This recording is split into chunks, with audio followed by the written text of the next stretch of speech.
हम लोग आज 12th क्लास की पहली चैप्टर इलेक्ट्रोस्टैटिक्स स्टार्ट करने वाले हैं। इलेक्ट्रोस्टैटिक्स का मतलब क्या होता है? एक्चुअली में इलेक्ट्रोस्टैटिक्स दो वर्ड से बना हुआ है, electro plus static. Electro means electron और स्टैटिक मीन्स रेस्ट होता है। तो इसका मतलब हम लोग यहाँ पे इलेक्ट्रॉन के नेचर के बारे में पढ़ेंगे और वो इलेक्ट्रॉन की जो स्थिति रहेगी वो रेस्ट में होगी। तो हम यहाँ बोल सकते हैं फिजिक्स का ये वह ब्रांच है, यह वह चैप्टर है जिसमें हम इलेक्ट्रॉन के बारे में, चार्ज के बारे में पढ़ेंगे और वह रेस्ट में होगा, इसलिए इसका नाम इलेक्ट्रोस्टैटिक्स है। तो the branch of physics in which we study about the nature of charge is at rest, known as electrostatics. आगे हम लोग जाएंगे, जब चार्ज फ्लो करेगी तो इलेक्ट्रिसिटी आएगी, तो जब चार्ज फ्लो करता है तो उसका हम नाम देते हैं इलेक्ट्रोडायनामिक्स। ठीक है। अब इलेक्ट्रिक चार्ज होता क्या है? इलेक्ट्रिक चार्ज जैसे पहले आप लोग अगर बिहार बोर्ड से होंगे तो आप नाम सुने होंगे विद्युतावेश, उसी को इंग्लिश में यहाँ पे इलेक्ट्रिक चार्ज बोला गया है। तो इलेक्ट्रिक चार्ज कैसे हम डिफाइन करते हैं, कैसे हम उसको देख तो नहीं सकते हैं। इलेक्ट्रिक चार्ज एक प्रॉपर्टीज है मैटर का, जिसके कारण अगर वह किसी इलेक्ट्रोमैग्नेटिक फील्ड में रहता है, इसका मतलब इलेक्ट्रिक फील्ड और मैग्नेटिक फील्ड दोनों में, लेकिन मैग्नेटिक फील्ड का कुछ कंडीशन है, वो हम लोग मैग्नेटिक फील्ड में जाके पढ़ेंगे। यहाँ पे सिंपल समझिए, इलेक्ट्रिक फील्ड और मैग्नेटिक फील्ड में अगर चार्ज रहता है और उस पर अगर कोई मैटर रहता है और अगर उस पर कोई फोर्स एक्सपीरियंस करता है तो दैट मीन्स उस मैटर पे कोई ना कोई चार्ज होगा। तो it is the physical properties of matter that causes to experiences a force when placed in electromagnetic field। जब हम उसे किसी इलेक्ट्रोमैग्नेटिक फील्ड में रखते हैं तो अगर उस पर वो फोर्स एक्सपीरियंस करता है, वो मैटर अगर फोर्स एक्सपीरियंस किया तो इसका मतलब उसके पास एक प्रॉपर्टी है और उस प्रॉपर्टीज का नाम दिया गया इलेक्ट्रिक चार्ज। अब इलेक्ट्रिक चार्ज कितने टाइप का है? कभी कभी देखा गया कि अगर दो चार्ज आ रहा है तो उस पर फोर्स का नेचर जो है अट्रैक्टिव है, तो कभी रिपल्सिव नेचर का है, तो जरूर कहीं ना कहीं टाइप्स ऑफ चार्ज की बात आया होगा, कभी कभी अट्रैक्टिव कभी रिपल्सिव हो रहा होगा। तो यहाँ पे चार्ज को दो पार्ट में डिवाइड किया गया। एक पहला है पॉजिटिव चार्ज और दूसरा है नेगेटिव चार्ज, जिसको आप धनात्मक आवेश और ऋणात्मक आवेश के नाम से भी जानते होंगे, पॉजिटिव और नेगेटिव चार्ज। अब पॉजिटिव चार्ज कहाँ होता है, नेगेटिव चार्ज कहाँ होता है? तो हम जानते हैं एटम तीन तरह के पार्टिकल से बना हुआ है, इलेक्ट्रॉन, प्रोटॉन और न्यूट्रॉन। इलेक्ट्रॉन पे नेगेटिव चार्ज होता है, प्रोटॉन पे पॉजिटिव चार्ज होता है और न्यूट्रॉन जिसपे कोई चार्ज नहीं होता, वो चार्जलेस क्वांटिटी है। अब एक एटम इलेक्ट्रिकली न्यूट्रल होता है, क्योंकि उस पे जितना पॉजिटिव चार्ज मतलब जितनी प्रोटॉन की संख्या होती है उतना ही नेगेटिव चार्ज मतलब उतना ही इलेक्ट्रॉन की संख्या होती है, क्योंकि एक इलेक्ट्रॉन पे जितना नेगेटिव चार्ज होता है उतना ही एक प्रोटॉन पे पॉजिटिव चार्ज भी होता है। इसका मतलब हम बोल सकते हैं magnitude of charge on electron and protons are equal. Magnitude एक प्लस में है तो दूसरा माइनस में है, प्रोटॉन पे पॉजिटिव चार्ज तो इलेक्ट्रॉन पे नेगेटिव चार्ज है, न्यूट्रॉन पे कोई चार्ज नहीं होता है। अगर हम एसआई यूनिट की बात करते हैं तो चार्ज की एसआई यूनिट कूलम्स होती है। कूलम्स साइंटिस्ट के नाम से लिया है कूलम, इसको हम डिनोट करते हैं सी से। वही चीज लिखा हुआ magnitude of charge on proton is exactly equal to the magnitude of charge on electron, that is 1 E equal to 1.6 into 10⁻⁻19 coulomb. इस ई को हम बोलते हैं एलिमेंट्री चार्ज, सबसे छोटा और स्मॉलेस्ट चार्ज, इससे छोटा कोई चार्ज नहीं है और स्मॉलेस्ट चार्ज बोलेंगे इसको। तो हमारे पास दो तरह का चार्ज मिल गया, पॉजिटिव चार्ज, नेगेटिव चार्ज। जो इलेक्ट्रॉन के कारण होता है चार्ज उस पर नेगेटिव चार्ज होता है, जिसमें प्रोटॉन के कारण चार्ज होता है उसमें पॉजिटिव चार्ज होता है, न्यूट्रॉन के कारण कोई चार्ज नहीं होता है। इलेक्ट्रॉन और प्रोटॉन पे मैग्नीट्यूड ऑफ चार्ज इक्वल होता है, वो 1.6 इंटू 10⁻⁻19 कूलम के बराबर होता है। कूलम आपका ऐसा यूनिट है किसका, चार्ज का। ठीक है, अब हम आगे जो पढ़ेंगे वो पढ़ेंगे चार्ज की प्रॉपर्टीज। तो जिनको लिखना है वो नोट डाउन कर ले अपने कॉपी में, तब तक मैं पॉज लेता हूं।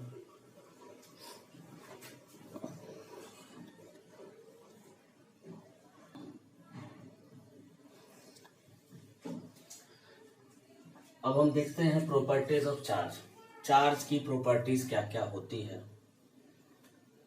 तो सबसे पहला प्रॉपर्टीज जो हम लोग पहले से भी जानते हैं, like charge repel to each other, मतलब एक समान तरह का चार्ज जिसको हम सजातीय बोलते हैं, वो एक दूसरे को रिपेल करता है। और अनलाइक चार्ज एक दूसरे को अट्रैक्ट करता है। Unlike charge attract to each other होगा। सिमिलर टाइप का चार्ज जैसे हम लेते हैं, एक पॉजिटिव चार्ज लिए हैं और यहाँ भी एक पॉजिटिव चार्ज लिए हैं, तो दोनों एक तरह का चार्ज हुआ।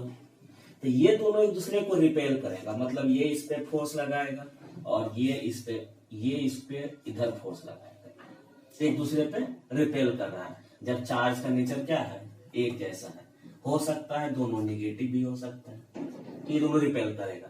लेकिन अगर डिफरेंट हुआ, अनलाइक हुआ, एक पॉजिटिव हुआ और दूसरा नेगेटिव हुआ, तो ये क्या करेगा, एक दूसरे को अट्रैक्ट करेगा।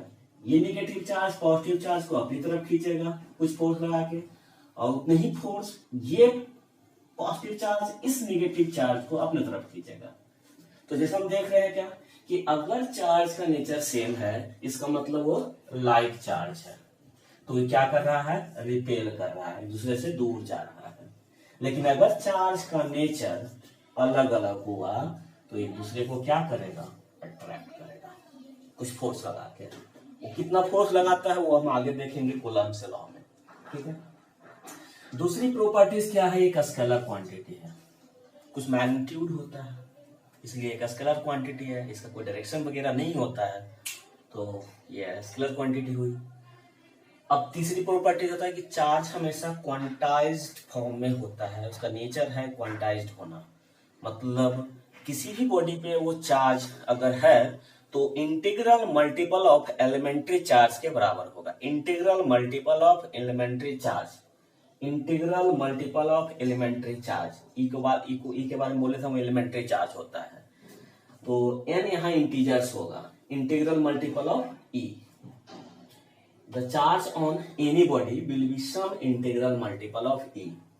प्लस माइनस दोनों फॉर्म में हो सकता है, पॉजिटिव चार्ज भी हो सकता है, नेगेटिव चार्ज भी हो सकता है, जहां n की वैल्यू +-1, +-2, +-3, +-4 लाइक दैट होगा, फ्रैक्शन में नहीं होगा। Charge can never be 1.2e, 1.5e, 2.5e, 6.5e, इस तरह से नहीं हो सकता है, हमेशा रहेगा तो इंटीजर्स के ही फॉर्म में रह सकता है। लेकिन एक चीज हमें ध्यान रखिएगा, जो प्रोटॉन और न्यूट्रॉन्स है वो कॉम्बिनेशन होता है क्वार्क्स का, और क्वार्क्स जो होता है वो +-1/3, +-2/3। आगे जाइएगा तो आप पढ़िएगा कि वो ये सब जो छोटे छोटे हम लोग पढ़ते हैं कि एटम्स, तीन छोटे स्मॉलेस्ट पार्टिकल, इलेक्ट्रॉन, प्रोटॉन और न्यूट्रॉन है, उससे छोटा पार्टिकल नहीं होता। लेकिन आगे जाइएगा तो पता चलेगा प्रोटॉन और न्यूट्रॉन भी और छोटे पार्टिकल से बना हुआ है, वो क्वार्क्स है, बोसॉन्स है, लैक्टोन है, बहुत सारा तरह का चीज आएगा आपको पढ़ने। तो यहाँ पर उतना मतलब नहीं है, यहाँ पे सिंपल समझिए कि अगर प्रोटॉन न्यूट्रॉन है तो वो क्वार्क्स नाम का कोई पार्टिकल्स है, उससे बना हुआ है, जिसका वैल्यू +-1/3 और +-2/3 होता है। यहाँ पे फ्रैक्शन आता है। लेकिन अदर जगह हम देखें, अगर इलेक्ट्रॉन की संख्या की बात करें तो हमेशा इंटीजर्स की फॉर्म में रहेगा। इलेक्ट्रॉन डिवीजन, इलेक्ट्रॉन को डिवीजन नहीं कर सकते हैं, ठीक है। अब आता है चार्ज का बारे में। तो चार्ज हमेशा कंजर्व होता है कि कोई भी एक बॉडी लेते हैं, जैसे ये बॉडी ली है और ये बॉडी ली है, दो बॉडी ले रहे हैं। अगर इस पे एक चार्ज, बहुत ज्यादा चार्ज है, इस पे कम चार्ज है, हम इसको दोनों को टच कर दिए तो इससे ट्रांसफर कुछ इस पे हो गया। तो इसका मतलब हुआ क्या, अगर इस सिस्टम में ये दो पेन है, एक बॉडी से दूसरे बॉडी पे अगर चार्ज का ट्रांसफर हो रहा है तो ये दोनों सिस्टम में चार्ज यहां से यहां गया है, इसे बाहर नहीं गया है। तो इसका मतलब अगर ये सिस्टम आइसोलेटेड है तो नंबर ऑफ इलेक्ट्रॉन्स की जो संख्या रहेगी या चार्ज की जो संख्या होगी, प्रोटॉन पॉजिटिव चार्ज हो सकता है, तो जो चार्ज की संख्या रहेगी, चार्ज की वैल्यू जो रहेगी, मैग्नीट्यूड होगी, वो हमेशा कंजर्व होगा।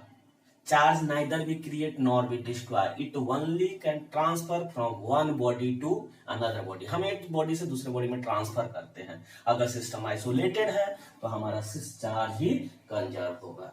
अगर कोई भी प्रोसेस कराते हैं तो net electric charge in isolated system is same, हमेशा नेट इलेक्ट्रिक चार्ज सेम ही रहेगा, तो चेंज नहीं करने वाला। बस एक बॉडी से दूसरे बॉडी आपका ट्रांसफर होगा, बस एक पे घटेगा, एक पे पॉजिटिव चार्ज अगर आया तो दूसरे पे नेगेटिव चार्ज आएगा, ठीक है।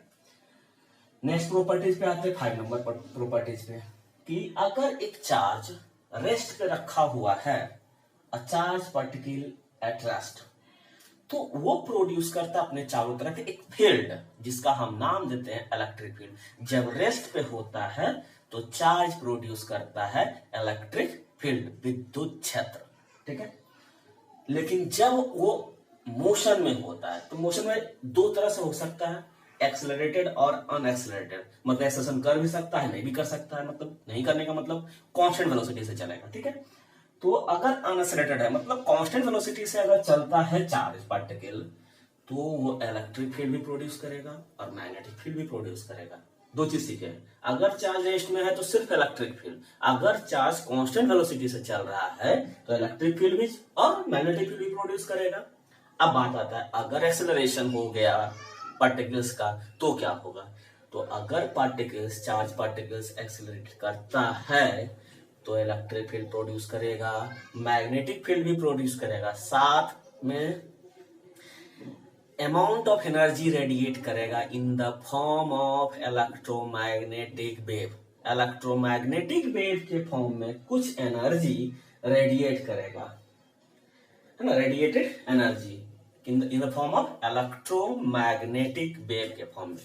तीन चीज, अगर रेस्ट में है तो इलेक्ट्रिक फील्ड, अगर अनएक्सेलरेटेड चार्ज पार्टिकल है तो इलेक्ट्रिक फील्ड प्रोड्यूस करेगा और मैग्नेटिक फील्ड प्रोड्यूस करेगा। अगर एक्सेलरेटेड है तो प्रोड्यूस बोथ द फील्ड, मतलब इलेक्ट्रिक फील्ड भी और मैग्नेटिक फील्ड, और एनर्जी भी रेडिएट करेगा, किसके फॉर्म में, तो इलेक्ट्रोमैग्नेटिक वेव के फॉर्म में, ईएम वेव, ठीक है। तो ये सब आपका प्रॉपर्टीज हुआ चार्जेस का, है ना। तो इस पे कुछ क्वेश्चंस भी हो सकता है कि अगर हम 1 कूलम चार्ज लेते हैं तो उसमें कितने नंबर ऑफ इलेक्ट्रॉन्स होते हैं, तो हम उसको देखते हैं, ठीक है, नोट डाउन कर ले सकते हैं।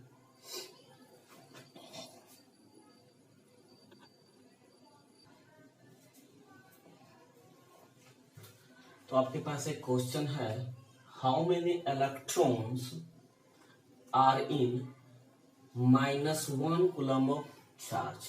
1 कूलम चार्ज में माइनस नेगेटिव, मतलब इलेक्ट्रॉन की संख्या पूछ रहा है, तो ऑब्वियस सी बात है नेगेटिव चार्ज ही होगा।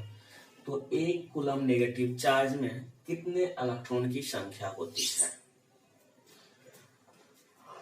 अभी हम लोग एक फार्मूला पढ़े हैं, सबसे फर्स्ट फार्मूला पढ़े हैं, Q is equals two plus minus any. Negative charge है तो माइनस लेंगे, यहाँ फार्मूला में पॉजिटिव चार्ज है, प्लस चार्ज होगा तो प्लस लेंगे। तो आपके पास चार्ज की वैल्यू है 1 कूलम, और यहां लेना है नंबर ऑफ इलेक्ट्रॉन्स, आपको निकालना है इसलिए एन रहेगा, और एलिमेंट्री चार्ज का वैल्यू जानते हैं 1.6 इंटू 10⁻⁻90। तो minus minus cancel, n equal to, तो ये डिवाइड में जाएगा, तो n इक्वल टू 1/10⁻⁻90 1.6 गुना 10 के पावर माइनस 19। इसको कैलकुलेट करिएगा तो आएगा 6.25 into 10 to the power 18 electrons. मतलब 6.25 into 10 to the power 18 electrons को अगर हम एक जगह कलेक्ट करते हैं तो हमारे पास -1 कूलम चार्ज होता है। तो इसी तरह से कितना भी कूलम चार्ज रहे, वैल्यू यहाँ पे रखा जाएगा। नंबर ऑफ इलेक्ट्रॉन की संख्या निकल सकती है। अगर पॉजिटिव चार्ज हुआ तो नंबर ऑफ प्रोटॉन की संख्या भी निकल सकती है। ठीक है, यहाँ पे कहीं कहीं पे जरूरत पड़ेगा मास ऑफ इलेक्ट्रॉन का, मास ऑफ प्रोटॉन का जरूरत पड़ सकता है। कहीं माइक्रो कूलम में, मिली कूलम में, नैनो कूलम में क्वेश्चन में रह सकता है। तो मास ऑफ इलेक्ट्रॉन केमिस्ट्री में भी आप लोग पढ़े होंगे, 9.1 into 10 to the power minus 31 kg होता है। अगर हम प्रोटॉन की बात करें तो 1.673 into 10 to the power minus 27 को kg होता है। अगर मास ऑफ न्यूट्रॉन की बात करें तो 1.675 into 10 to the power minus 27 kg होता है। कहीं क्वेश्चन में आपको रह सकता है मिली कूलम, तो 1 मिली मतलब होता है 10 टू पावर माइनस 3। कहीं माइक्रो रह सकता है तो 10 टू पावर माइनस 6 होता है। नैनो होगा तो 10 टू पावर माइनस 9 कूलम होगा। तो वहां पे आपको क्वेश्चन में चेंज करना होगा। एक और यूनिट होता है चार्ज का, सेल्सियस यूनिट। जैसे मीटर का सेंटीमीटर होता है सेल्सियस, उसी तरह से चार्ज का जो एसआई था वो कूलम था। तो सीजीएस यूनिट क्या होता था? सीजीएस यूनिट होता है इलेक्ट्रोस्टैटिक यूनिट, शॉर्ट में बोलते हैं ईएसयू। तो एक कूलम्ब में कितना ईएसयू होगा? तो एक कूलम्ब चार्ज में 3 into 10 to the power 9 ESU of charge के बराबर होता है। मतलब ईएस सीजीएस यूनिट छोटा होता है, बहुत सारे 3 इंटू 10 पावर 9 ईएसयू को मिलाएंगे तो आपके पास 1 कूलम्ब चार्ज होगा। तो बस इसको याद रखना, कहीं कहीं क्वेश्चन अगर इस यूनिट में होगा तो आप एसआई में चेंज करने के लिए कर सकते हैं। Dimensional formula of charge. तो चार्ज का डायमेंशनल फार्मूला क्या होगा? बहुत सारे बुक में चार्ज का डायमेंशनल फार्मूला एटी भी रहता है, कहीं आईटी भी रहता है। वो चार्ज एक करंट को रिप्रेजेंट कर रहा है, या तो ए के फॉर्म में या तो आई के फॉर्म में। तो इसका होता है एटी या आईटी, या फिर M0 L0 AT। मतलब मास और लेंथ, इसमें कोई कॉम्बिनेशन नहीं है। वो आता कहाँ से है? तो आप लोग पढ़े होंगे क्लास 10th में भी कि करंट का फार्मूला जब पढ़ रहे थे तो Q/T पढ़ते थे, charge flow in unit time. तो Q बराबर होता है फार्मूला करंट इनटू टाइम। अगर डायमेंशनल फार्मूला लिखते हैं चार्ज का तो करंट का आइदर I या फिर आइदर A लिख सकते हैं, और टाइम का होता है कैपिटल T, इसलिए बना ID या AT बना, या M0 L0 AT बना। तो ये सब सारे प्रॉपर्टीज में थे। कुछ ऐसा नॉमेरिकल भी हो सकता है इस फॉर्मूले पे, Q equal two plus minus NE पे। ठीक है, अब आगे बढ़ते हैं।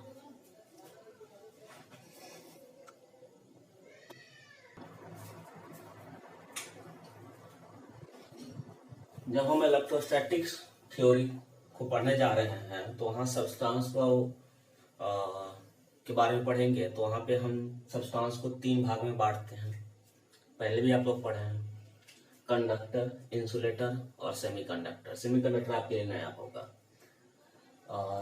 इसको बोलते सुचालक, पुचालक, और ये अर्धचालक होता है। तो कंडक्टर किसको बोलते हैं? पहले से भी आप जानते हैं कि कंडक्टर जो अपने में से होके करंट को पास होने के लिए अलाउ करता है, material which allow to flow the charge और करंट। अगर चार्ज फ्लो करता तो करंट भी फ्लो करेगी। तो एक ऐसा मटेरियल जो करंट को फ्लो करने के लिए अलाउ करती है अपने में से होके, तो उसको हम कंडक्टर बोलते हैं। अगर एग्जांपल की बात करेंगे तो जितने सारे मेटल्स हैं वो आपका क्या है? कंडक्टर है। एक ऐसा नॉन मेटल है जो कंडक्टर है, वो ग्रेफाइट है, लेकिन है नॉन मेटल, कार्बन का प्रूफ है ना। कार्बन है ग्रेफाइट, लेकिन कार्बन नॉन मेटल्स है, तब पर भी ग्रेफाइट से आपका करंट इलेक्ट्रिसिटी पास करती है, वो ऐसा एलिमेंट है। इंसुलेटर किसको कहेंगे? तो वैसा सब्सटेंस जिससे होके इलेक्ट्रिसिटी कंडक्ट नहीं करेगी, जो अलाउ नहीं करेगा अपने में से होके चार्ज को फ्लो करने के लिए। तो चार्ज जिसमें फ्लो नहीं करता है वो इंसुलेटर है, जिसमें चार्ज फ्लो करेगा तो कंडक्टर होगा। जैसे हम अगर ये इंसुलेटर है तो हम अगर यहाँ पे एक चार्ज को प्लेस करेंगे तो ये चार्ज यहीं पर रहेगा, यहां से इधर नहीं खिसकेगा, क्योंकि ये अलाउ नहीं करेगा ये चार्ज पार्टिकल यहां से आ जाएगा। लेकिन यही अगर एक कंडक्टर होता तो ये चार्ज पार्टिकल हो सकता है, और बहुत सारे अगर चार्ज पार्टिकल देते हैं तो वो पूरे यूनिफॉर्मली डिस्ट्रीब्यूट हो सकता है बॉडी में। तो यही मेनली बेसिक यहाँ पे हम लोग का यूज होगा इस चैप्टर में, कि अगर कोई मेटालिक कंडक्टर है, कंडक्टर बॉडी है, तो उसमें अगर हम चार्ज देते हैं तो पूरे बॉडी पे वो यूनिफॉर्मली डिस्ट्रीब्यूट होगा, क्योंकि उसमें फ्लो कराने की टेंडेंसी है। लेकिन अगर वो इंसुलेटर है तो हम जहां चार्ज देंगे वो वहीं पे स्थिर रहेगा, क्योंकि उसके अंदर फ्लो कराने की टेंडेंसी नहीं है। तो जितने सारे नॉन मेटल्स होते हैं वो आपका क्या होगा? इंसुलेटर होगा। अब आइए थर्ड क्लास ऑफ सब्सटेंस, जिसको हम बोलते हैं सेमी कंडक्टर, वो आपके लिए नया होगा। तो एक ऐसा मटेरियल जिसकी प्रॉपर्टीज कंडक्टर और इंसुलेटर के बीच में होता है, तो उसको हम सेमी कंडक्टर बोलते हैं। तो इसके बारे में जो भी डिटेल्स में पढ़ना है वो हम लोग पढ़ेंगे जाके मॉडर्न फिजिक्स में, वहाँ एक अलग चैप्टर ही है सेमी कंडक्टर एंड डिवाइसेस, वहां पे हम लोग जाके इसको पूरे डिटेल्स में पढ़ेंगे। तो यहाँ पे इसका जरूरत नहीं है, बस सेमी कंडक्टर और इंसुलेटर से हमारा यहाँ काम चलेगा। उसमें भी एक कंसेप्ट मैंने जो बताया कि अगर हम चार्ज बॉडी पे देते हैं तो अगर बॉडी कंडक्टर है तो पूरे बॉडी पे यूनिफॉर्मली डिस्ट्रीब्यूट होगा। अगर वो इंसुलेटर है तो जहां पे मैं प्लेस करूंगा चार्ज वहीं पे वो रेस्ट में रहेगा, वो इधर उधर डिस्प्लेस नहीं करेगा, कि उसके अंदर टेंडेंसी नहीं है कि चार्ज को फ्लो करा के एक पोजीशन से दूसरे पोजीशन तक ले जाए। ठीक है, चलिए। तो अब आया बॉडी पे अगर हम चार्ज देते हैं तो चार्जिंग, चार्ज किसी बॉडी को चार्ज कैसे करते हैं आप?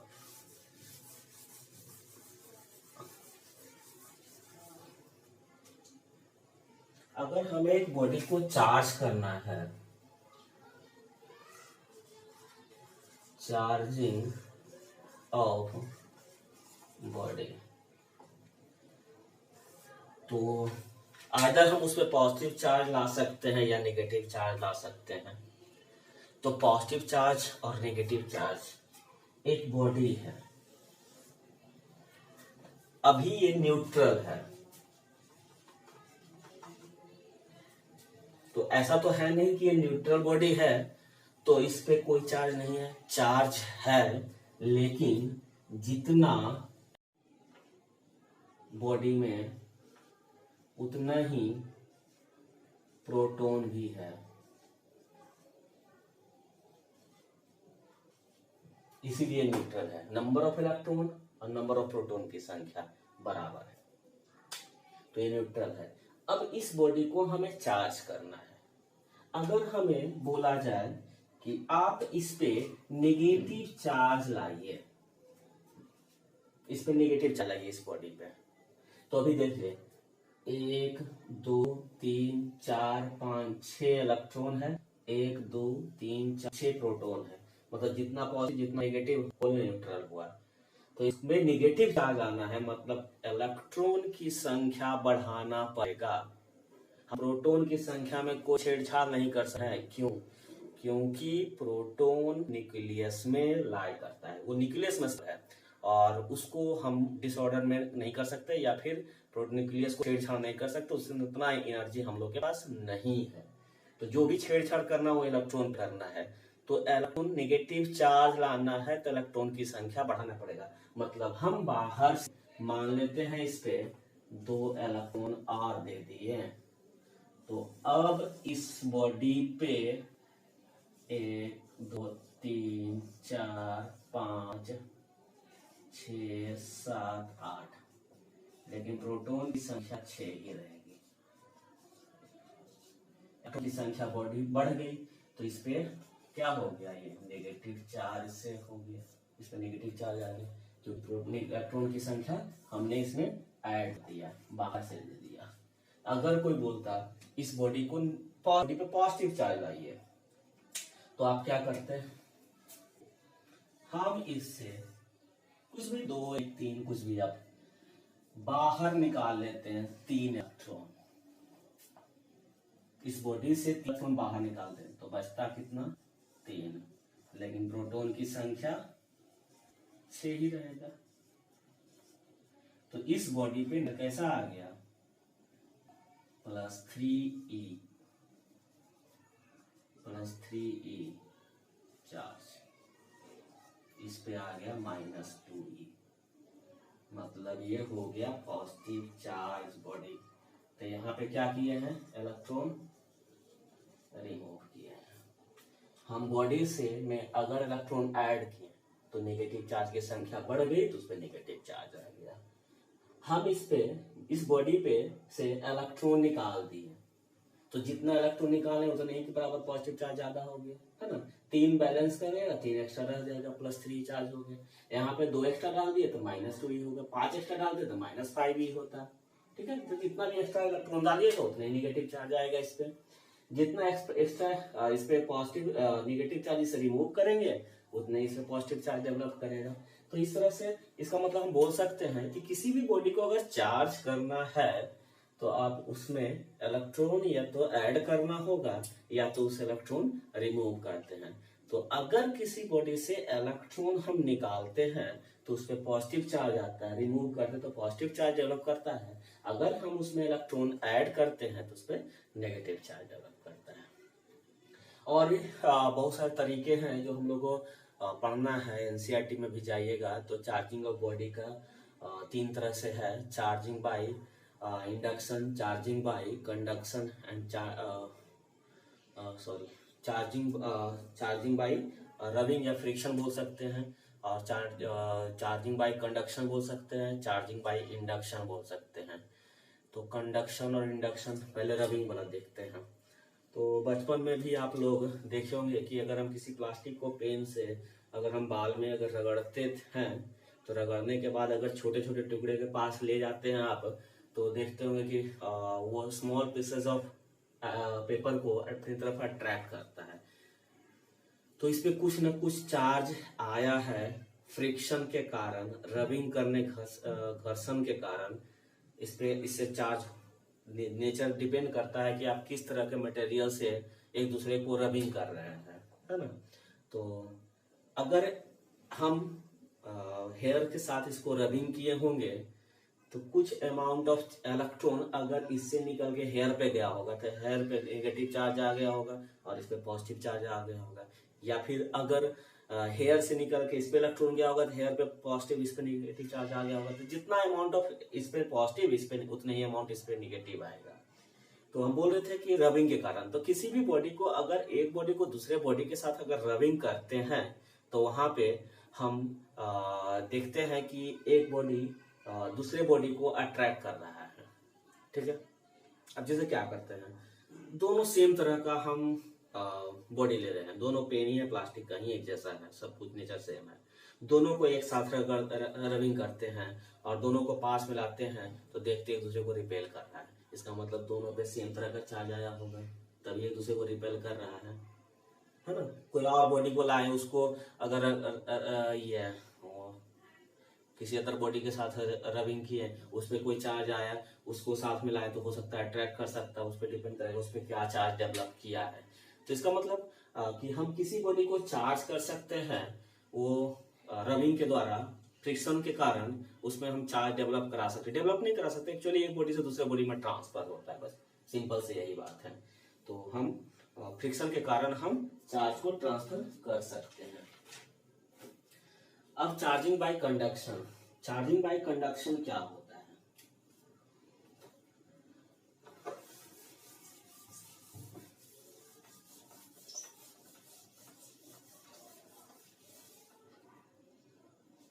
कंडक्शन मतलब कांटेक्ट, इंडक्शन मतलब विदाउट कांटेक्ट, सिंपल से बात समझिए।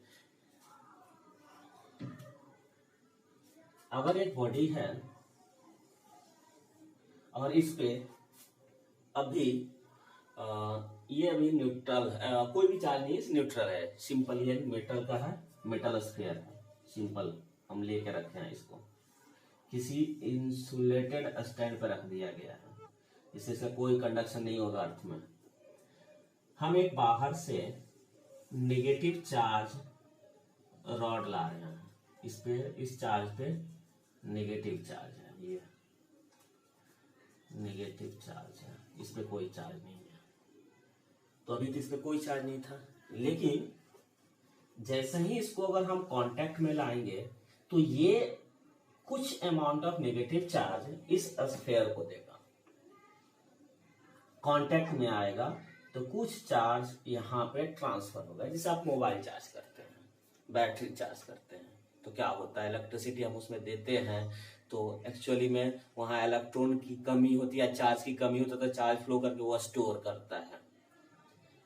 जैसे फुल 100% चार्ज हो जाता तो लेना बंद कर देता, वैसे ही है। अभी इसके पास चार्ज बिल्कुल नहीं है, तो ये तब तक लेगा जब तक इसका वोल्टेज, इसके वोल्टेज पोटेंशियल के बराबर नहीं हो जाएगा, तब तक ये लेते रहेगा। तो यहाँ पे क्या है, इस पे ये कुछ इलेक्ट्रॉन लूज करेगा और इसको देगा। तो अगर कुछ इलेक्ट्रॉन ये लूज करता है तो कुछ इलेक्ट्रॉन इस पे आ जाएगा, और ये बॉडी पे कैसा हो गया चार्ज, नेगेटिव चार्ज हो गया। तो हम इसको कांटेक्ट में लाए हैं, एक बॉडी को दूसरे बॉडी के कांटेक्ट में लाए हैं, इसलिए इस चार्ज का जो प्रोसेस है, चार्जिंग का जो प्रोसेस है, उसका नाम है चार्जिंग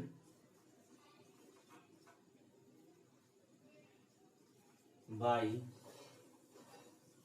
कंडक्शन। पहले पढ़े थे चार्जिंग बाय फ्रिक्शन।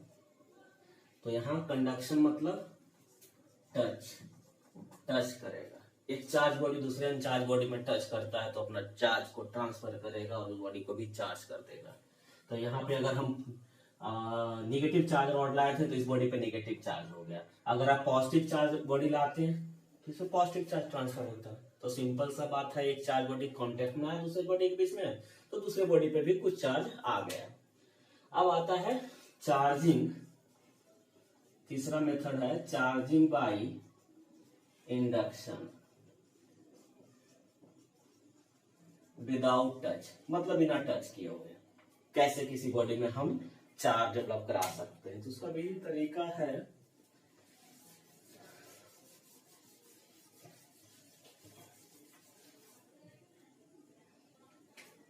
हमारे पास एक मेटल स्फीयर है, ये अभी न्यूट्रल है। तो न्यूट्रल होने का मतलब क्या है, इसमें कुछ चार्ज पॉजिटिव नेगेटिव है, कुछ चार्ज पॉजिटिव भी है तो कुछ नेगेटिव भी होगा। क्लियर है, कुछ नेगेटिव है तो कुछ पॉजिटिव भी है, कुछ अच्छाई भी है तो कुछ बुराई भी है। चलो ठीक है, ये आपका मेटल स्फीयर है, कोई दिक्कत नहीं। हम क्या किए, एक साइड में एक पॉजिटिव चार्ज रॉड लाए या नेगेटिव चार्ज रॉड, कुछ भी आपको जो इच्छा करे वो लेके आइए। चलिए ठीक है, हम एक नेगेटिव चार्ज रॉड लेके आते हैं, किसके नजदीक में, तो एक मेटल स्फीयर के नजदीक में। जो ये मेटल स्फीयर नजदीक में लाना, टच नहीं कराना है, ये दूर है मतलब उसके पास रखे हैं, ये है तो ऐसे पास रखे हैं, टच में नहीं ले जाना है। तो ये क्या करेगा, इसमें जितने भी पॉजिटिव चार्ज हैं वो इसके कारण इस नेगेटिव चार्ज पर अट्रैक्ट होगा।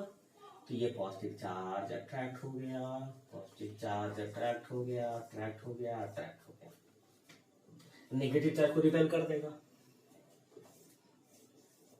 तो ये नेगेटिव चार्ज रिपेल हो गया, रिपेल हो गया, रिपेल हो गया, रिपेल हो गया, 1 2 3 5 4 5, चलो ठीक है, जो भी है। अब ये रिपेल हो गया, सेपरेट हो गया, प्लस चार्ज इधर हो गया बॉडी के साइड में, नेगेटिव चार्ज उस तरफ हो गया। हम क्या किए, इस वाले पार्ट को हम अर्थ से ग्राउंड कर दिए, अर्थ से ग्राउंड कर दिए। तो अर्थ जानते ही है कि वो 0 वोल्टेज मेंटेन करना चाहता है, उसके पास उसको चार्ज बिल्कुल पसंद नहीं है, वो न्यूट्रल रहना चाहता है। कितना भी चार्ज हो सबको न्यूट्रलाइज कर देता है। तो इसका मतलब जितना भी इलेक्ट्रॉन है सब इलेक्ट्रॉन अर्थ में चला जाएगा। तो धीरे धीरे इलेक्ट्रॉन अर्थ में जाएगा, खत्म होना होगा, होगा होगा होगा होगा, सब खत्म। बचा क्या, प्रोटॉन प्लस चार्ज, इसके द्वारा अट्रैक्ट है, ये इधर नहीं जाएगा। फिर हम क्या किए, ये अर्थिंग को डिस्कनेक्ट कर दिए, तो अर्थिंग डिस्कनेक्ट किए तो बचा क्या, इधर प्लस चार्ज, इधर प्लस चार्ज, इधर प्लस चार्ज, इधर प्लस चार्ज, 5 प्लस चार्ज, और ये इधर से भाई साहब रॉड लगा के खड़े थे दूर में। चलिए ठीक है, अब आइए आगे, अब इस रॉड को भी हटा लीजिए, और ये है आपका मेटल।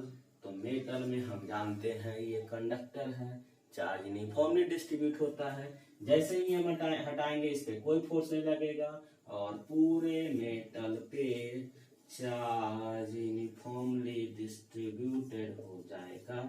इस तरह से ये मेटल पॉजिटिव चार्ज से चार्ज हो गया।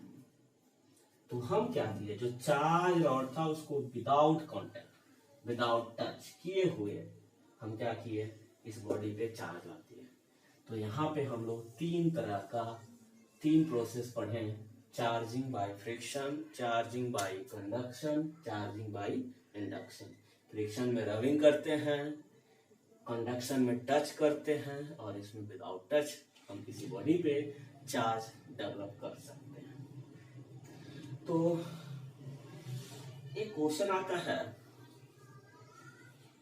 क्या हम दो सेम तरह के चार्ज से अट्रैक्शन, सेम तरह के चार्ज के बीच में अट्रैक्शन हो सकता है, पॉसिबल है? हम लोग तो पढ़ते हैं कि लाइक चार्ज रिपेल करता है, तो क्या ऐसा पॉसिबिलिटी है कि दो सेम तरह का चार्ज हो, Q1 Q और Q दोनों का नेचर प्लस हो, सेम तरह का हो, और दोनों अट्रैक्ट करे? क्या ऐसा पॉसिबल है? यस या नो? हम लोग प्रॉपर्टीज में पढ़ते हैं कि लाइक चार्ज रिपेल करता है, लेकिन अगर ऐसा क्वेश्चन आके तो क्या करेंगे?